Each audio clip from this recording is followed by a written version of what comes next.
Hello बच्चों, आज अपन 12th class biology start कर रहे हैं। 12th क्लास की बायोलॉजी है, इसके अंदर 10 यूनिट है।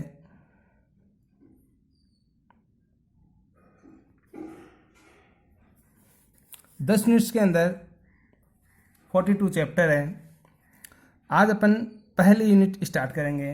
पहली यूनिट के अंदर 4 चैप्टर है और यह है बोर्ड एग्ज़ाम के अंदर 4 मार्क्स का क्वेश्चन आएंगे इसके अंदर। अब इसके अंदर अपन पहला बात करते हैं इसकी कि इसका जो यूनिट है, पहली यूनिट, इसका नाम है आर्थबीजी पादपों में जनन एवं विकास। आवर्तबीजी पादपों में जनन एवं विकास, ये अपनी पूरी यूनिट है। इसके अंदर से अपन पहला पार्ट लेते हैं। तो पहला पार्ट है आर्थबीजी पादपों में जनन। आवर्तबीजी पादपों में जनन, ये अपना पहला पार्ट हो गया। अब आर्थबीजी पादपों में जनन या रिप्रोडक्शन इन एंजियोस्पर्मिक प्लांट। तो अब अपन चालू करते हैं कि जो आवर्तबीजी है वो किसे कहते हैं। तो सबसे पहले बात करते हैं अपन आवर्तबीजी।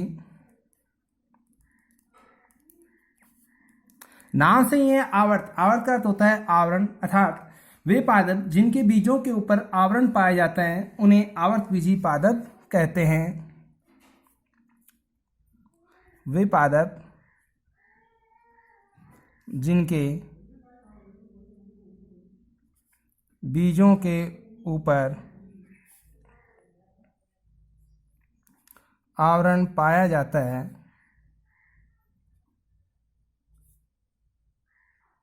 उन्हें आवर्तबीजी पादप कहते हैं। अब आवर्तबीजी हो गया। सेकंड नंबर पे आता है कि जनन। जनन किसे कहते हैं? रिप्रोडक्शन।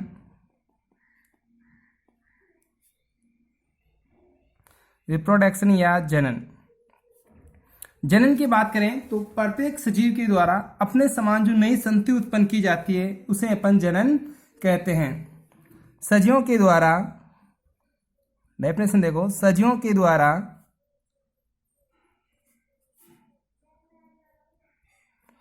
अपने समान संतति उत्पन्न करना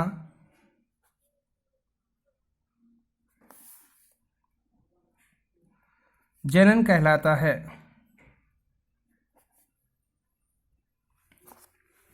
ये हो गया अपने लेसन के नाम के अकॉर्डिंग। अब उसके बाद आता है कि अपन लेसन की बात करते हैं। तो आर्थबीजी पादपों में जनन 2 प्रकार का होता है।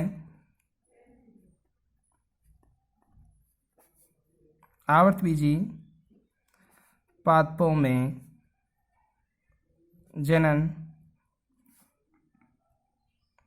2 प्रकार का होता है। नंबर 1 की बात करते हैं, अलैंगिक जनन। और नंबर 2 होता है लैंगिक जनन।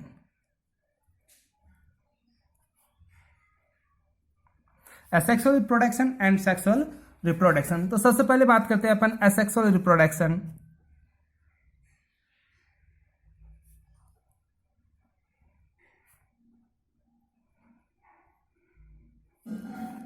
अलैंगिक जनन।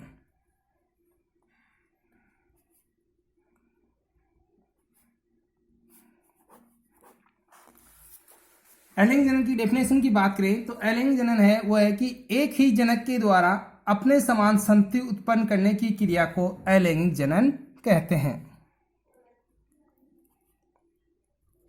एक ही जनक के द्वारा अपने समान संतति उत्पन्न करने की क्रिया को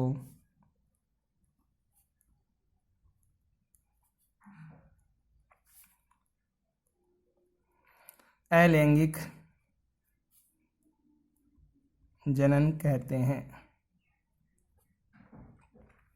सेकंड डेफिनेशन देखें इसकी, तो सेकंड डेफिनेशन हो जाएगी कि एक जनक के द्वारा बिना निषेचन व बिना युग्मकों के संलयन संतति उत्पन्न करना अलैंगिक जनन कहलाता है।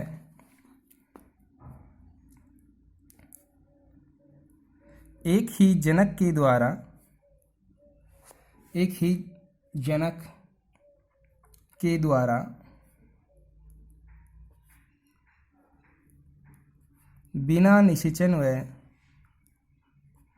बिना निषेचन व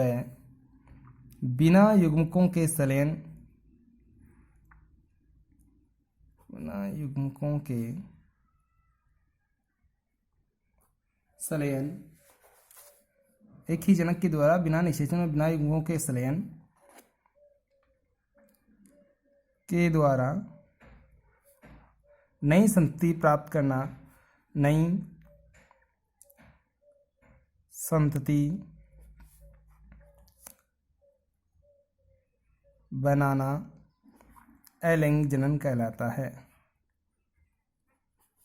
अलैंगिक जनन कहलाता है। उसके बाद हम बात करते हैं कि जो अलैंगिक जनन के द्वारा जो संतति प्राप्त होती है वह अपने जनक की क्लोन होती है।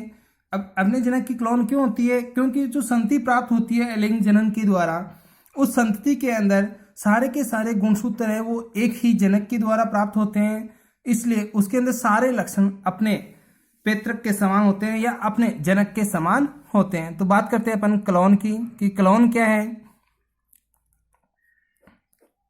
अलैंगिक जनन के द्वारा उत्पन्न संतति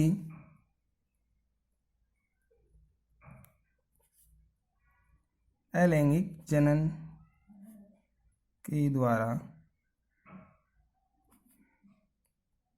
उत्पन्न संतति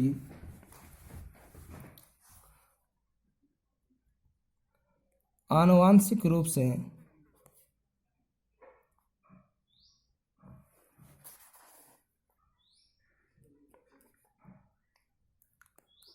अपने जनक के समान होती है,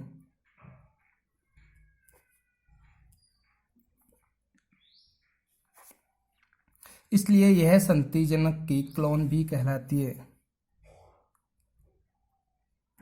इसलिए यह संतति जनक की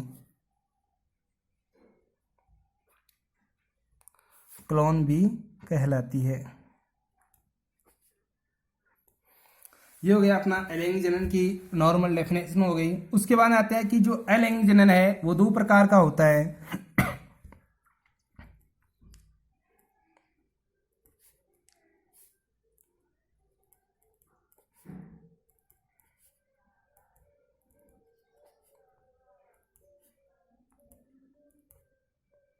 तो दो टाइप्स कौन कौन से हैं? देखो, सबसे पहला आता है अपना दो प्रकारों के अंदर से एगेमोस्पर्मी,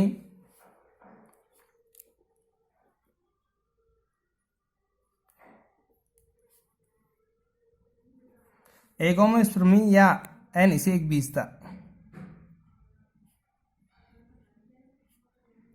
अनिषेक बीजता, इसके अंदर अनिषेक बीजता के अंदर नाम से ही है कि वे बीज जिनके अंदर निषेचन की क्रिया नहीं होती है या बिना निषेचन के ही बीजों का निर्माण होता है, उसे अपन अनिषेक बीजता कहते हैं।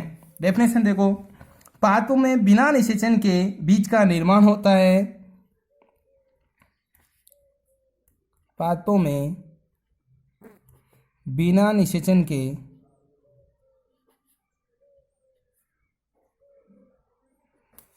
बीज का निर्माण होता है।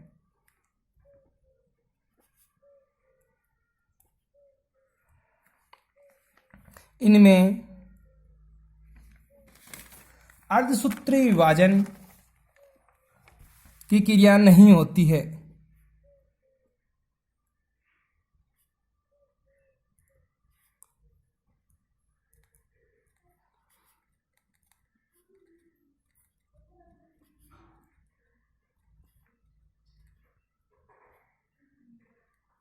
अर्धसूत्री विभाजन की क्रिया नहीं होती है, इसे अनिषेक बीजता कहते हैं।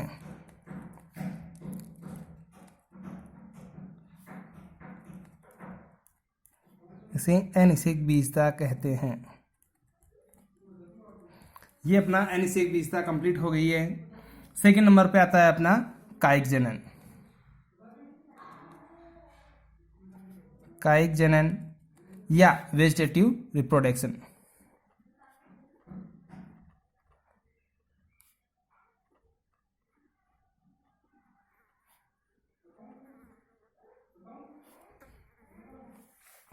पादप के कायिक भागों के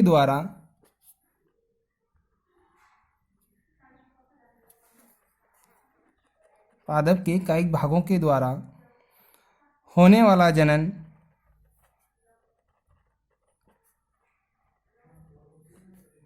कायिक जनन कहलाता है।